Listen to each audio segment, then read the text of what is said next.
Lucky you're in. There you go. Hello there, you amazing viewers and subscribers. Welcome to a brand new Doctor Who video for today. So in this video of Doctor Who, I'm going to talk about something that I don't really hear many fans talk about. I have a proper discussion about what I think of it, if it's a good... If it's a good thing that they did for Doctor Who, is it a failed situation like it is? So the one thing out of all the Doctor Who community out there, like when I go to conventions and Comic Cons and stuff, I don't really hear many people talk about this particular film of Doctor Who.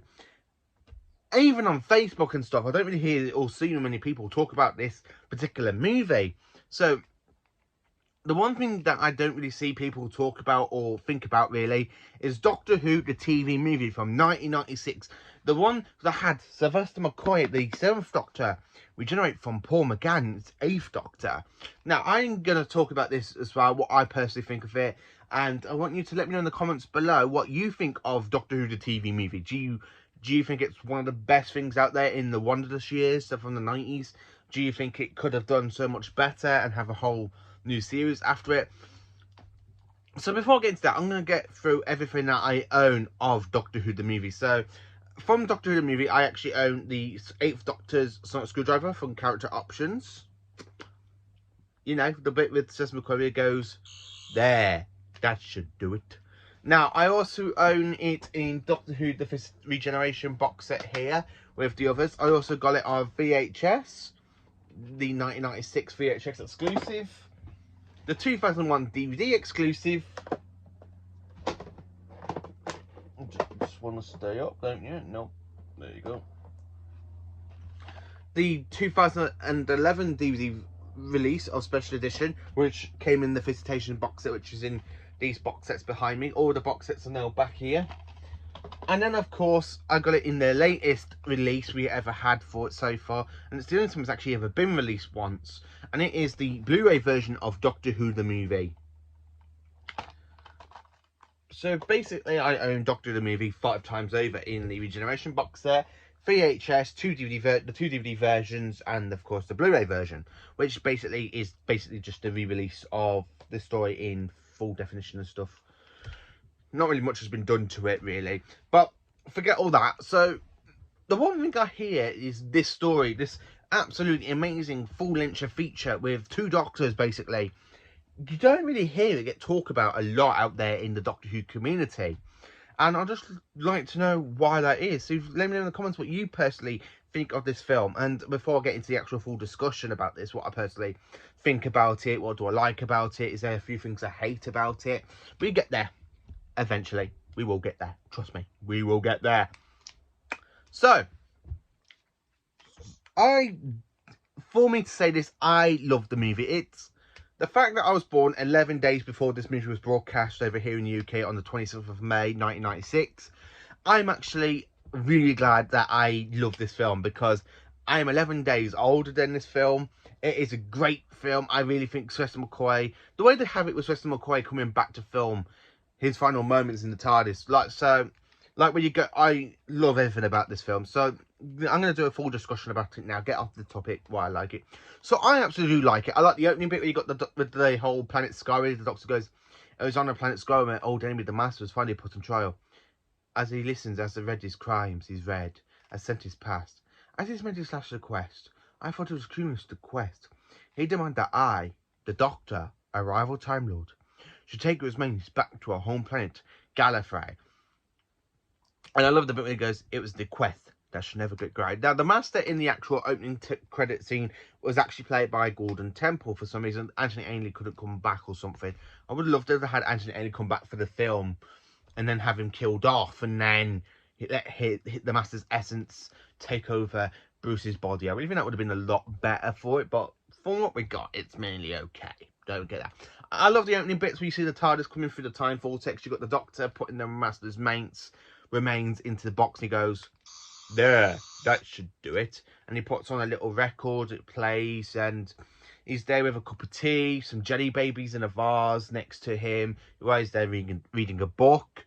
I absolutely love that moment. And then when you see the Master literally escapes, the essence of the Master escapes out of the box and the container from Skyway, who was exterminated by the Daleks, when you see him go into the TARDIS and he's literally making it there go explodey wocy, like proper exploding everywhere, you know, and the Seventh Doctor's just there trying to sort it out, and then it comes up saying emergency materialization coming up on Earth, and then you cut to it after the Doctor just there giving it kind of like the big Popeyes, like it goes like that, so everything's gone to shit. Like that. It just goes, everything's gone to shit here. Yes. Oh dear, the Master's escaped. So then you cut to Earth in San Francisco, 1999. You see the Lee Chang, I think his name is here. I can't, something like that. Anyway, and you see him with his gang being chased by some other people. Then they end up climbing over a gate, shooting the little guns at the car with the person in there. And then he drives off, and then all you hear is this little plank of wood salad light go bun, dun, dun, like fall off. And then you got the gang shooting Lee's gang. So two of Lee's friends die. So one day they're planning to shoot Lee. The TARDIS materializes, kind of like a bit of a God reference. You got the music really doesn't happen that bit. It goes, oh, I love the effects of the TARDIS where you see literally before you see the police box bit, you just see the time vortex coming through the TARDIS. I think that's a great effect. And then, of course, Seventh Doctor comes out the TARDIS, not even bothering to look on the scanner, and he's shot down to the ground. Then he's taken to a hospital with some very stupid bipeded little humans, mainly Grace, tries to operate on him, and he tries to warn them that he's an alien, and they wouldn't listen, so they actually kill the Seventh Doctor off. They literally kill him with... They just kill him. Yeah, he dies on the theatre table, screaming. Great charms. Yeah, we humans, we are very, very miserable little bipeds, aren't we? We put a doctor to death. Yeah, that's the one thing I have to say about that bit. So, anyway, when we literally come up to it a bit about the plot, you see the kind of then put the Doctor body into a morgue. You see the kind of lightning effects, and then you just see him putting faces. And you jump into the 8th Doctor with Time Lord amnesia, so you can't remember who he is at the first point of the movie. And then you have that really stupid bit where he goes, I'm half human on my mother's side. It's like, what? And now the Timeless Children's gone and corrected that bit out. What the? That, are we not going to explain that the Doctor says he's half human in the movie? Yeah. Are you all playing Vic, Mr. Chignall?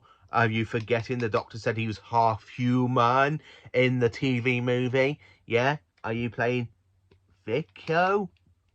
What are you playing with the Timeless Children? I'd like to know anything more about the Timeless Children. What are you planning to do with it? Because really, he says he's half human in this, and then you go, oh no, he's an alien from another portal.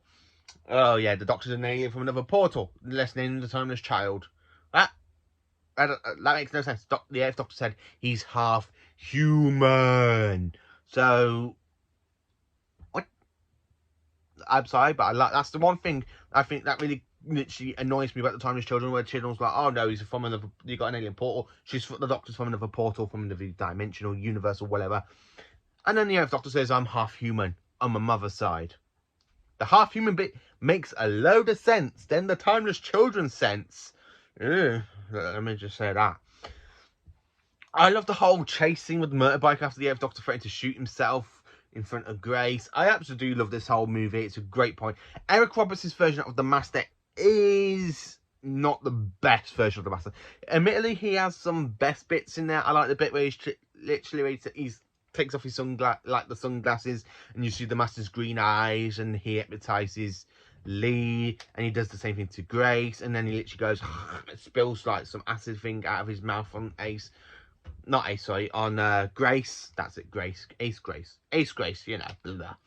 I absolutely do love that bit. It is a great part of it. I love the bit with the Eye of Harmony as well, with the Master trying to steal the Doctor's remaining regenerations.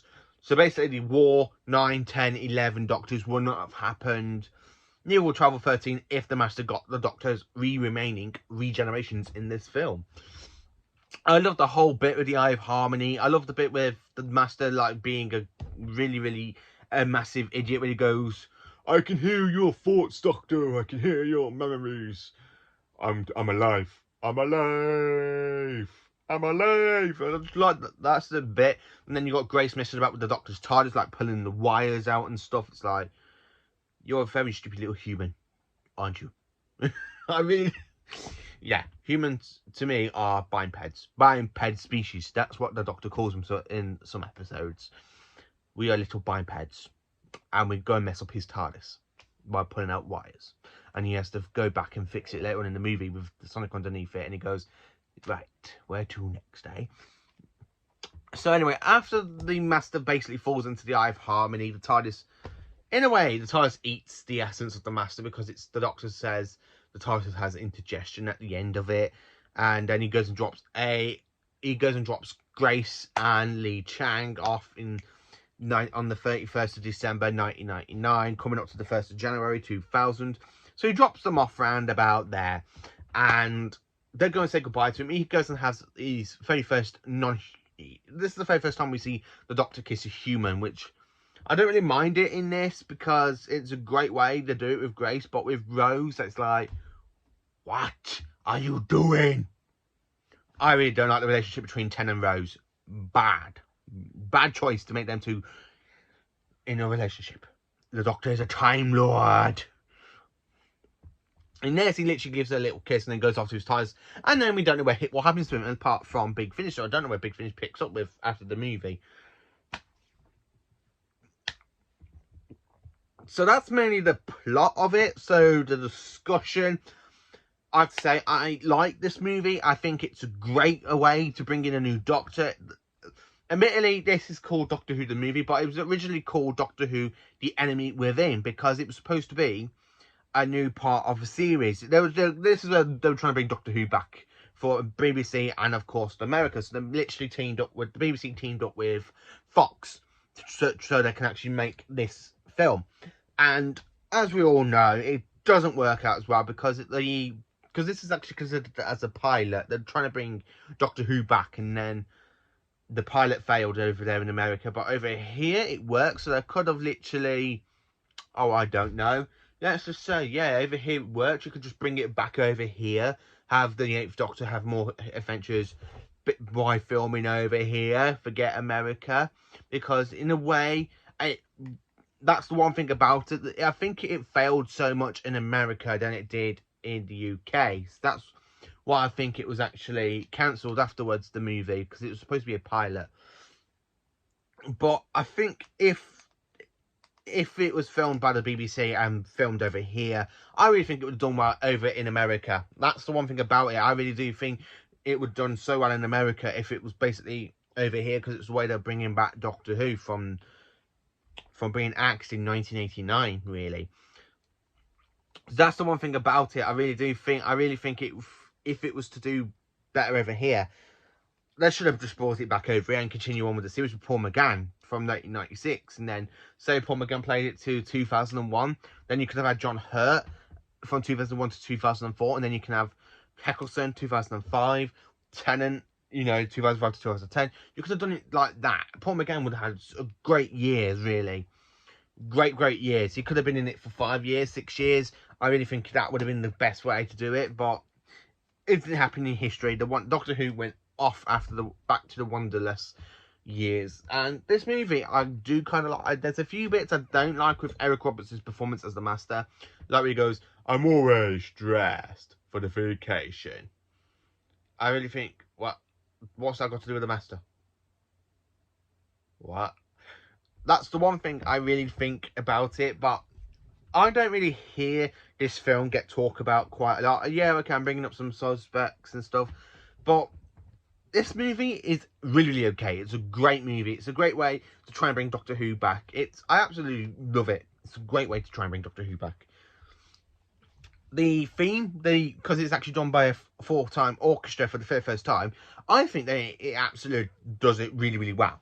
The logo, admittedly I didn't know this at first, but I took one of the John Pertwee logos that was made for 1970, and they used it for the movie, so they brought it over to the States to try and film it. You've got a wicked new time vortex. The time vortex looks absolutely amazing. You've got decent meteorites, and then that screen camera shot we have the TARDIS literally just travelling past the camera in the time vortex.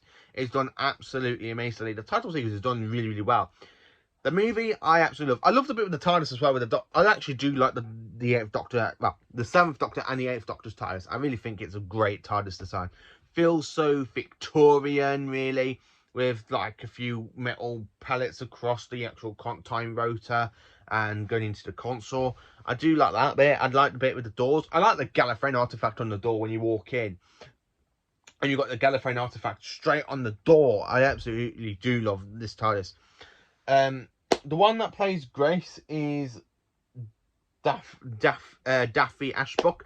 I think she's really great as Ace. I would have loved to see her to become a full-time companion to the 8th Doctor if this was actually continued on. I really think she would have been great for a companion, really. I think Eric Roberts' performance as the Master is not bad, but not great. He isn't a great Master. He's to be honest with you, he's my least favourite Master, so he isn't that bad, but he isn't very, very great he's not even at the I can't say it because he's in between bad and good at the same time, so he's in between bad and good. I can't really say his performance because I do like certain aspects of his performance. I do like some of his performances. I like the bit where he's trying to steal the Doctor's life. I like the bit where he's trying to stop the Doctor from getting to the Eternal Clock to get the little piece so he can close the Eye of Harmony up. I do like Eric Roberts' performances that. I love the bit with the ambulance when he comes off with the green eyes. The music really does help it as well. I really think this movie is a great way for any Doctor Who fan to jump on that point. It's really great. It introduces the 8th Doctor. Now, not many people do consider the 8th Doctor to be one of their favourite Doctors. He's very low on my favourites, but this movie is a great opportunity to watch his run as the 8th Doctor. I quite love his run. He's absolutely brilliantly, he's well done, he's absolutely great in the role as the 8th Doctor. He's actually, to be honest with you, I'm grateful to Big Finish for picking this Doctor, the Paul McGann's Doctor, up and giving him a load of audios to do since 2001. Since 2001, he started doing the audios. So I am very grateful to Big Finish for like doing a whole lot of stuff with Paul McGann's 8th Doctor. And admittedly, they're still doing stuff with the 8th Doctor now, like in Time War 1, 2, 3, and 4. And they're doing other stuff as well. Even in the monthly range, you've got some great stories in there from what I've listened to on Spotfly. So, let me know in the comments what you think of Doctor Who the movie. Do you think Paul McGann deserves another chance on the screen as the 8th Doctor? Personally, I would love a gap in between Jodie's regeneration and the 14th Doctor, so that way we can have like a little mini episode or a little series with Paul McGann as the 8th Doctor, going from the end of the TV movie going into Night of the Doctor. That's what I personally would like to see at some point, but I think going back on the Doctor makes no sense, especially. So, such a shame he's only got like one TV appearance and then a little mini-sode. Because Paul McGann's Doctor is really, really great in this. I do like Paul McGann's Doctor. Not the best Doctor. I mean, he's 10 times better than David Tennant. And I don't mean that because I hate Tennant. It's just I don't like Tennant's run. I think Tennant is more of a human-y, wimey sort of Doctor. I think he's a bit of a wimp in some stories of his where, like in the end of time, he goes, I don't want to go. And he's there moaning about regeneration. And it goes, everything I am dies. I really don't like Tennant for that. And I don't really like the relationship between Ten and Rose in Series 2. Martha, I don't really mind, but Series 3 gets better for me at halfway through Series 3. Literally when you get to Human Nature and Family of Blood up to Sound of the Last of Time Lords, that's when it gets really good for me.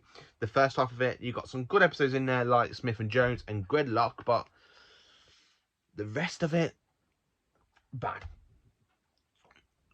But I really think Paul McGann is a lot better. This movie is a lot better than some of the stories we get with David Tennant. But I really would like to see Paul McGann get the better rip for the Doctor. Like a better crack at the Doctor. So we can have another...